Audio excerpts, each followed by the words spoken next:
Hey everyone, I hope you're having a great day and a great time whenever and wherever you're watching this. Today, today's lesson in chemistry is going to be about phases of matter. Let's get started. So, I probably think you all know, if you're in middle school and high school chemistry classes, that you know the phases of matter. And mostly this is supposed to be a review, and for the elementary students watching, pay attention. So, say it with me. What are the three phases of matter? Solids, liquids, and gas. I know you messed up there. Better review your stuff again. Nah, I'm just joking, but here is the list again in written form. So solid, liquid, and gas. And plasma, perhaps, according to scientists lately. They say that the sun has this new fourth type of matter on it because it's super hot, but today's presentation is not going to look into that. That's for you guys to figure out in the future when you become super cool scientists.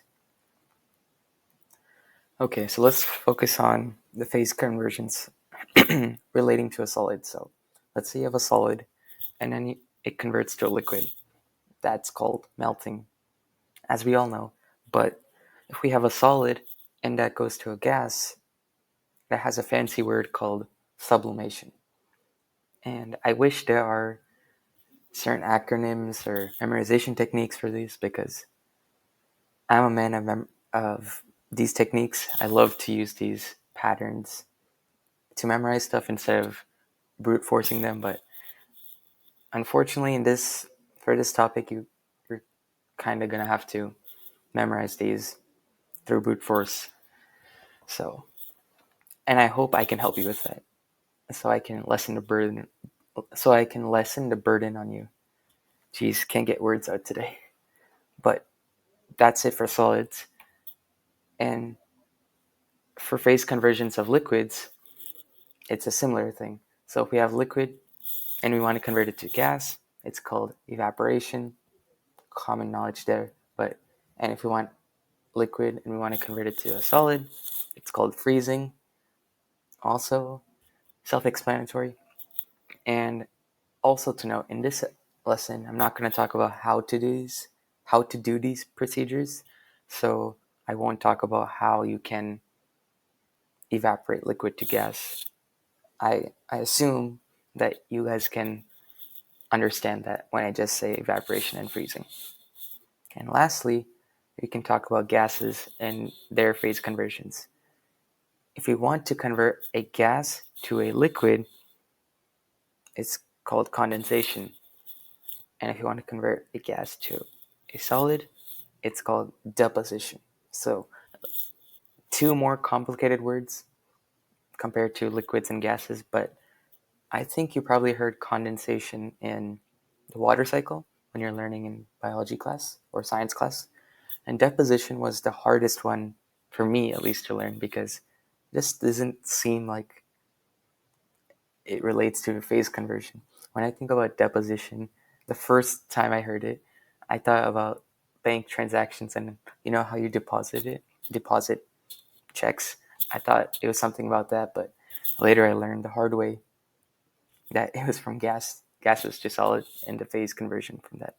And okay, side story aside, haha, get the wordplay, but okay. Focusing on the task, now we can talk about certain examples and that I have prepared for you.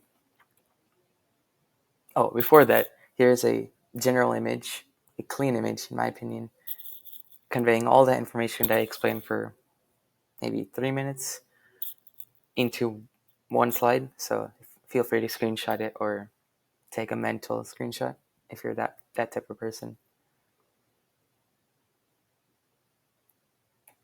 Okay, now let's go to the first example that I've prepared. So the first example is you have ice cream and that converts into ice juice. You know, when you're in the hot sun, you're eating a cup of ice cream and it just starts leaking and the liquid just starts crawling all over your hand. Yeah, that thing. That I know some people are into eating that, and I don't know. Let me know if you are that type of person, but I can't digest that. Oh my god, another wordplay there. Okay, focusing on the task. Let me explain what's happening here. So you have ice cream, which is a solid, and that's going and becoming ice juice, according to me. And essentially, solid to liquid.